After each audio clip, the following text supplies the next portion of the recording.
Sony Cyber-shot HX99 will go on sale in November 2018 in the United States. Includes a zoom lens equivalent to 24 to 720 mm 30x f/3.5-6.4, a retractable OLED viewfinder and a folding touchscreen, and a small body of 4 by 2.5 inches that would associate with cameras with standard zoom.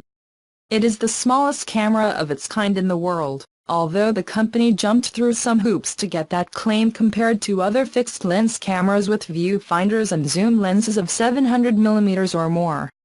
It still seems to be a solid camera if you can cut the hype.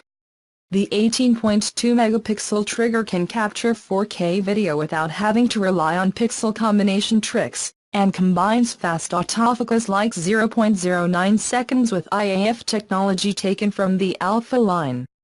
The HX99 will not be a champ with low light with a maximum sensitivity of 6400 ISO, but you can shoot in RAW if you are demanding your images. Sony sends the new Cyber-shot in early November for $450.